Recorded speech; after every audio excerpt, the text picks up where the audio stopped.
Hello everyone, welcome back to my channel. If you want to learn English but don't know where to start, this video is for you. Today I am going to share with you simple steps to learn English quickly and easily. So let's get started. Step number 1, listening. ఇంగ్లీషే కాదు మీరు ఏ ఇతర language నేర్చుకున్నా కూడా first మనము ఆ భాషని వినడానికి అలవాటు పడాలి. మరి ఈ ఇంగ్లీష్ లిజనింగ్ స్కిల్స్ని మనం ఎక్కడెక్కడ ఇంప్రూవ్ చేసుకోవాలి అంటే, ఒకటి, మన చుట్టూ ఉండే వాళ్ళు ఒకవేళ ఇంగ్లీష్లో కమ్యూనికేట్ అయితే మీరు వాళ్ళు మాట్లాడుకునేటప్పుడు వినండి. అలాగే పిల్లల సినిమాలు, ఇంగ్లీష్ మూవీస్ ఏవైతే ఉంటాయో ఆ కార్టూన్స్ కానీ మూవీస్ కానీ చక్కగా చూడొచ్చు. ఇక్కడ పిల్లల మూవీసే అని ఎందుకు చెప్తున్నానంటే, జనరల్గా పిల్లల మూవీస్లో డెప్త్గా ఇంగ్లీష్ అన్నది ఉండదు. ఏవైతే వాళ్ళు బిగినర్సే కాబట్టి వాళ్ళ ఏజ్కి ఎంతవరకు సరిపోతుందో ఆ పదాలు, ఆ సెంటెన్సెస్ మాత్రమే, ఆ సందర్భాలు మాత్రమే ఆ మూవీస్లో కనబడతాయి. కాబట్టి స్టార్టింగ్లో ఉన్న వాళ్ళు ఎవరైతే ఉన్నారో వాళ్ళకి ఈ మూవీస్ చాలా బాగా ఉపయోగపడతాయి. ఎందుకంటే వాళ్ళ కన్వర్జేషన్స్ అన్నీ చాలా లిమిటెడ్గా ఉంటాయి. ఒక సర్టెన్ సిచ్యువేషన్ వచ్చినప్పుడు ఇంట్లో ఎలా మాట్లాడుకుంటున్నారు, ఫ్రెండ్స్ దగ్గర ఎలా మాట్లాడుకుంటున్నారు, వాళ్ళని ఎలా విష్ చేస్తున్నారు, ఇవన్నీ కూడా బేసిక్ థింగ్స్ అనమాట. ఇవన్నీ మనం తెలుసుకోవడానికి ఈ మూవీస్ చాలా బాగా ఉపయోగపడతాయి. అలాగే ఏదైనా ఒక ఇంగ్లీష్ మూవీ చూడడం, లేదంటే పాడ్కాస్ట్లు వస్తున్నాయి అవి వినడం, ఇవి వినడం వల్ల ఫస్ట్ మనకి ఒక పదాన్ని లేదా ఒక సెంటెన్స్ని వాళ్ళు ఎలా ప్రొనౌన్స్ చేస్తున్నారు అన్నది తెలుస్తుంది. సో ఫస్ట్ మనం తెలుసుకోవాల్సింది ఎలా ప్రొనౌన్స్ చేయాలి, ఎలా మాట్లాడాలి, ఒక పదాన్ని కరెక్ట్గా ఎలా పలకాలి అన్నది తెలుసుకుంటే ఆటోమేటిక్గా మనం నెక్స్ట్ మాట్లాడగలుగుతాం. స్టెప్ నెంబర్ 2, మీరు స్టెప్ 1లో లిజనింగ్ స్కిల్స్ని ఇంప్రూవ్ చేసుకున్నారు.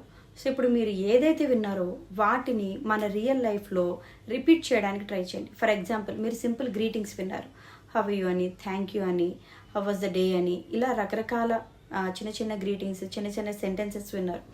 మీరు ఏవైతే విన్నారో ఆ పదాలని సర్టెన్ సిచ్యువేషన్ మన రియల్ లైఫ్లో జరిగినప్పుడు వాటిని తెలుగు పదాలకు బదులుగా మాట్లాడడానికి ప్రయత్నించండి. సో ఇలా చేయడం వల్ల ఆల్రెడీ ఆ పదం ఎలా పలకాలో మనం విన్నాం, దాన్ని రిపీట్ చేయడం వల్ల మన స్పీకింగ్ స్కిల్స్ అన్నవి ఇంప్రూవ్ అవుతాయి. సో ఫస్ట్ థింగ్ ఏంటంటే, ఎప్పుడూ కూడా ఇంగ్లీష్ మీరు మాట్లాడకుండా ఎట్టి పరిస్థితుల్లోనూ ఇంప్రూవ్ అవ్వదు. చాలామంది ఉంటారు, వాళ్ళకి ఇంగ్లీష్ చాలా బాగా వచ్చు, ఎదుటి వాళ్ళు మాట్లాడుతూ ఉంటే బాగా అర్థమవుతుంది, కానీ దాన్ని తిరిగి చెప్పడానికి ఎలా చెప్పాలి అన్నది తెలీదు. సో అలా ఏదైనా మిస్టేక్ వచ్చినప్పుడు ఆగిపోకుండా ఉండాలంటే మనం స్పీకింగ్ అన్నది ప్రాక్టీస్ చేయాలి. సో మన చుట్టుపక్కల ఉండే వాళ్ళతో, మన ఫ్యామిలీ మెంబర్స్తో, మీరు క్లాస్లో ఉంటే మీ స్టూడెంట్స్తో, వీళ్ళందరితో కూడా ఎవ్రీడే ఈ చిన్న చిన్న పదాన్ని మీ డేలో యాడ్ చేసుకోండి. సో గ్రీటింగ్స్తో మొదలు పెట్టండి. అలాగే మీరు మాట్లాడుతున్నప్పుడు తెలుగు పదాలకు బదులుగా కొన్ని ఇంగ్లీష్ పదాలు వాడడం మొదలు పెడితే ఆటోమేటిక్గా మీకు కొన్ని రోజులకి ఈ మాటలు అలవాటు అయిపోతాయి. సో కొత్తదనం నుంచి జనరల్గా న్యాచురల్గా మాట్లాడడానికి మీరు అలవాటు పడతారు. Step number 3, ignore the mistakes. ఇది చాలా చాలా ముఖ్యమైనది. ఎందుకంటే చాలామంది నేను మాట్లాడేది ఎక్కడ మిస్టేక్ జరుగుతుందో అని మాట్లాడడం మానేస్తారు. లేదు, ఒకసారి మాట్లాడడం స్టార్ట్ చేసిన తర్వాత మధ్యలో ఏదైనా ఒక చిన్న మిస్టేక్ వచ్చింది అనుకోండి, అక్కడితో స్టాప్ అయిపోతారు. సో ఇక్కడ ఒక మిస్టేక్ మాట్లాడడం వల్ల వచ్చిన నష్టం ఏమీ లేదు. సో మీరు మాట్లాడింది మీకు తప్పని అర్థమవుతుందంటే మీకు ఇంగ్లీష్ అర్థమవుతుందని అర్థం.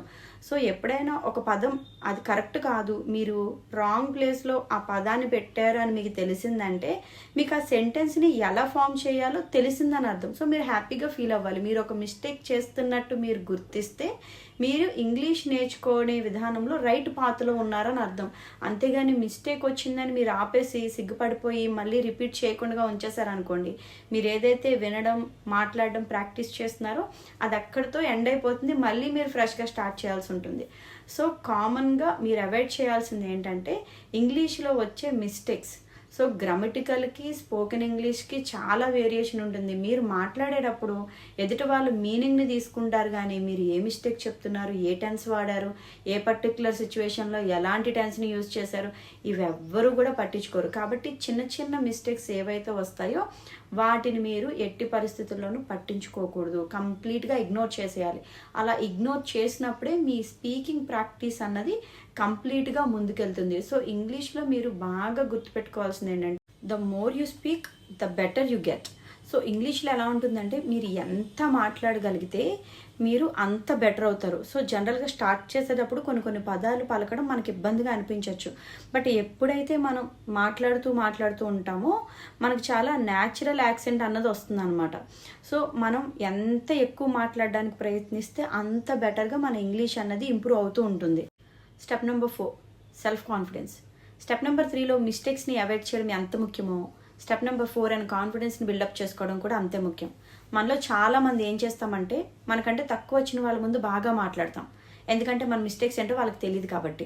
మనకంటే బాగా మాట్లాడేవాళ్ళు, మనకంటే బాగా వచ్చిన వాళ్ళతో లేదా హయ్యర్ వాళ్ళతో మాట్లాడడానికి భయపడుతూ ఉంటాం.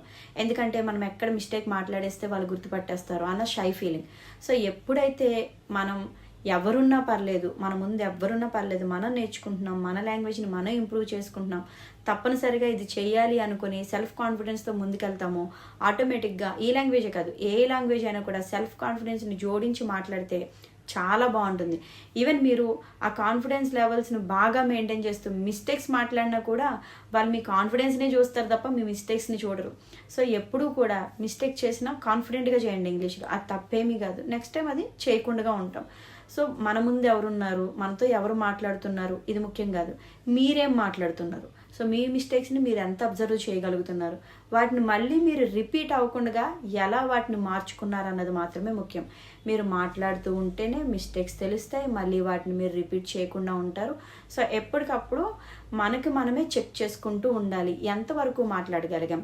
ఫస్ట్ డే 1లో 10% మాట్లాడండి గ్రీటింగ్స్తో. డే 2లో సింపుల్ వర్డ్స్ని యాడ్ చేయండి. అలా కొన్ని డేస్కి లేదా కొన్ని మంత్స్కి మీకు ఎప్పుడు మీలో కాన్ఫిడెన్స్ లెవెల్స్ పెరిగి నేను మాట్లాడగలుగుతాను అని అన్నిటినీ కలిపి మాట్లాడగలుగుతారో అప్పుడు మాత్రమే మీరు ఇంగ్లీష్లో ఇంప్రూవ్ అవుతారు. స్టెప్ నెంబర్ 5, ఓపిక్గా ఉండడం. ఇది చాలా చాలా ముఖ్యం. ఎందుకంటే మనం నేర్చుకునే ప్రాసెస్లో మీ లెర్నింగ్ అబిలిటీస్ బట్టి అది నెల పట్టచ్చు, 2 నెలలు అవ్వచ్చు, 6 నెలలు అవ్వచ్చు, సంవత్సరం కూడా అవ్వచ్చు. ఈవెన్ మీరు ఏదైనా ఇన్స్టిట్యూట్లో జాయిన్ అయినా కూడా అక్కడ వాళ్ళు చెప్పేది కూడా అదే, అందరికీ 6 monthsలోనే వచ్చేయాలని రూల్ ఏమీ లేదు. మీ ప్రాక్టీసింగ్ని బట్టి, మీరు మాట్లాడేదాన్ని బట్టి, మీరు నేర్చుకునే కొత్త పదాలను బట్టి ఆటోమేటిక్గా టైం అన్నది ఇంక్లూడ్ అయి ఉంటుంది అందులో. కాబట్టి నెలలో రాలేదు నేను మానేస్తాను, 6 months నుంచి నేర్చుకుంటున్నాను నేను మానేస్తాను, ఇలా కాదు. నేర్చుకున్నామంటే కంప్లీట్గా వచ్చే వరకు ఎవరైతే ఓపిక్గా ఆ ప్రాక్టీస్ని కంటిన్యూ చేస్తారో మాట్లాడడాన్ని వినడాన్ని వాళ్ళు మాత్రమే కంప్లీట్గా నేర్చుకోగలుగుతారు. మనలో చాలామంది కామన్గా చేసే మిస్టేక్స్ ఏంటంటే కొంతవరకు మాట్లాడడం స్టార్ట్ చేసిన తర్వాత మధ్యలో బ్రేక్ ఇస్తాం. సో మళ్ళీ ఫస్ట్కి వస్తాం, మళ్ళీ బ్రేక్ ఇస్తాం, మళ్ళీ మొదటికి వస్తాం. సో ఈ ప్రాసెస్లో ఏమవుతుందంటే ఎప్పుడు మనము ఒక సెర్టైన్ పాయింట్కి వచ్చి అక్కడ ఆగిపోతాం. సో దానికి మించి నేర్చుకోవడానికి ఏముండదు, ఎప్పుడు అదే లూప్లో తిరుగుతూ ఉంటాం అనమాట. సో స్టార్ట్ చేసిన దాన్ని కంప్లీట్గా మీరు ప్రో అయ్యే వరకు కంటిన్యూ చేయాలని మీరు అనుకున్నప్పుడు మాత్రమే అది జరుగుతుంది. సో దీనికి మీరు ఓపిక్గా ఉండడం ఎంత అవసరం, మధ్యలో ఎప్పుడూ కూడా క్విట్ అవ్వకూడదు. సో స్టార్ట్ చేసింది ప్రాక్టీస్ చేయాలి, ఎప్పటికప్పుడు ఎంతవరకు ఇంప్రూవ్ అవుతున్నాం అన్నది చెక్ చేసుకోవాలి. Step number 6, reading. News papers చదవడం, లేదంటే స్టోరీ బుక్స్ చదవడం, ఏదైనా కానీ మీరు చదివేది ఈవెన్ పిల్లల టెక్స్ట్ బుక్స్ అయినా కూడా కంప్లీట్గా మీరు ఇంగ్లీష్ చదవడం స్టార్ట్ చేస్తే మీకు కొత్త పదాలు తెలుస్తాయి. బేసిక్గా న్యూస్ పేపర్లో మనకి ఎప్పటికప్పుడు కొత్త పదాలు అన్నవి బాగా తెలుస్తూ ఉంటాయి. కాబట్టి మనలో రీడింగ్ ఎబిలిటీని కూడా పెంచుకోవాలి. మ్యాక్సిమం ఇంగ్లీష్ ఆర్టికల్స్ కానీ, ఏవైనా నావెల్స్ కానీ, పిల్లల స్టోరీ బుక్స్ కానీ ఇలాంటివి చదవడం ద్వారా కూడా మనం కొత్త పదాలని, కొత్త సెంటెన్సెస్ని నేర్చుకోవడానికి ఆస్కారం ఉంటుంది. Step number 7, English is not important. మీరు విన్నది కరెక్టే, ఇంగ్లీష్ మన మాతృభాష కాదు కాబట్టి ఖచ్చితంగా నేర్చుకోవాలని రూల్ ఏం లేదు. మనం మన కెరీర్లో గ్రోత్ కోసం, మన అవసరాల కోసం ఇంగ్లీష్ని నేర్చుకుంటున్నాం. దానికి హై ప్రియారిటీ ఇవ్వాలంటే మన సిచ్యువేషన్ మీద డిపెండ్ అయి ఉంటుంది తప్ప అది లేకపోతే మనం లేమనే రూల్ అయితే లేదు. సో ఒక భాషని భాషగానే చూద్దాం. మీకు అది కావాలా, మీ కెరీర్లో అది యాడ్ అవ్వాలంటే ఖచ్చితంగా దాని మీద ఎఫర్ట్స్ పెట్టి నేర్చుకోవాలి. ప్రతి కొత్త విషయాన్ని ఎలా నేర్చుకుంటున్నామో ఒక ఫారెన్ లాంగ్వేజ్ని కూడా అలా నేర్చుకుంటున్నట్టే. లేనిపోని భయాలన్నీ దాని చుట్టూరు జాయిన్ చేసేసి ఇది లేకపోతే నాకు జాబ్ రాదేమో, ఇది లేకపోతే నేను సర్వైవ్ అవ్వలేనేమో, ఇది లేకపోతే నా చుట్టుపక్కల ఉన్న వాళ్ళు నాకు ఇంపార్టెన్స్ ఇవ్వరేమో, ఇలాంటి ఆలోచనల వల్లే మనం ఒక లాంగ్వేజ్ని చూసి ఇంత భయపడుతున్నాం. స్టెప్ నెంబర్ 8, ఇమాజినేషన్లో కూడా మనం ఇంగ్లీష్లో మాట్లాడడానికి ట్రై చేయాలి. ఫర్ ఎగ్జాంపుల్, మీరు ఒక బస్సులో ట్రావెల్ చేస్తూ ఉన్నారు. మనం ట్రావెల్ చేస్తున్నప్పుడు మనకు చుట్టూరు రకరకాల ప్రదేశాలు కనబడుతూ ఉంటాయి. వాటి గురించి మనం మనసులో ఏదో ఒకటి అనుకుంటూనే ఉంటాం. ఆ అనుకునేది ఏదో ఇంగ్లీష్లో అనుకోండి, ఈజీగా వస్తుంది. ఎందుకంటే మీరు మనసులో అనుకున్నది ఇక్కడ అనుకున్నది ఎవ్వరికీ వినపడదు. అక్కడ గ్రామటికల్ మిస్టేక్స్ వచ్చినా కంప్లీట్గా అదంతా మిస్టేక్ అయినా కూడా వచ్చిన నష్టమేమీ లేదు. ఇది అలవాటు చేసుకుంటే మనలో మనకి మనం మాట్లాడుకోవడం, కొత్త కొత్త ప్రాంతాలు వచ్చినప్పుడు వాటిని ఎలా పలుకుతున్నాం, ఎలా ఇమాజిన్ చేసుకుంటున్నాం. సో వీటి వల్ల కూడా మీరు ఏదైతే మనసులో అనుకుంటున్నారో, నేర్చుకుంటున్నారో అది మీరు బయటకి ఇంకాస్త కాన్ఫిడెంట్గా మాట్లాడడానికి ఉపయోగపడుతుంది. స్టెప్ నెంబర్ 9, కొత్త పదాలను తెలుసుకోవడం. రోజు ఒక టార్గెట్ పెట్టుకోండి. రోజుకు 3 పదాలు, 5 లేదు 10 ఇలా కొత్త పదాలను నేర్చుకొని వాటిని రెగ్యులర్ లైఫ్లో ఇంక్లూడ్ చేసి మాట్లాడడానికి ప్రయత్నించండి. స్టెప్ నెంబర్ 10, ఇది ఆప్షనల్. అందరూ ఇది ఫాలో అవ్వాలని రూల్ లేదు, బట్ ఉన్న ఫ్యాక్ట్ చెప్తాను మీకు. జనరల్గా ఏదైనా ఫ్రీగా వచ్చినా, ఈజీగా వచ్చినా దానికి వాల్యూ ఉండదు. మనం కాస్త డబ్బు ఖర్చు పెడుతున్నాం అనుకోండి, ఆటోమేటిక్గా దానికి వాల్యూ వస్తుంది.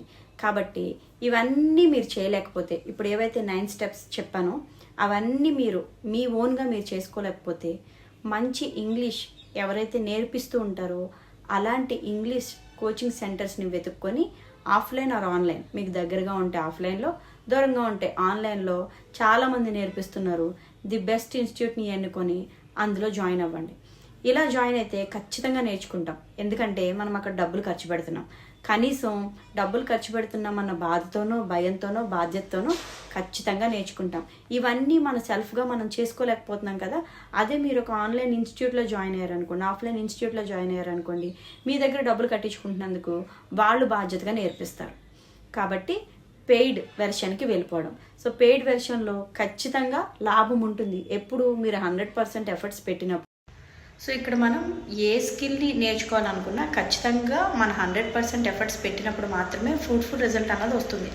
సో మనం 100% మన ఎఫర్ట్స్ పెట్టకుండా రిజల్ట్ అన్నది ఆశించడం కూడా తప్పే. కాబట్టి మ్యాక్సిమం కాన్ఫిడెంట్గా నేర్చుకోవడానికి ట్రై చేయండి. ఐ హోప్ ఈ వీడియోలో ఉన్న అంశాలు మీకు ఉపయోగపడతాయి అనుకుంటున్నాను. Don't forget to subscribe our channel. Thank you for watching.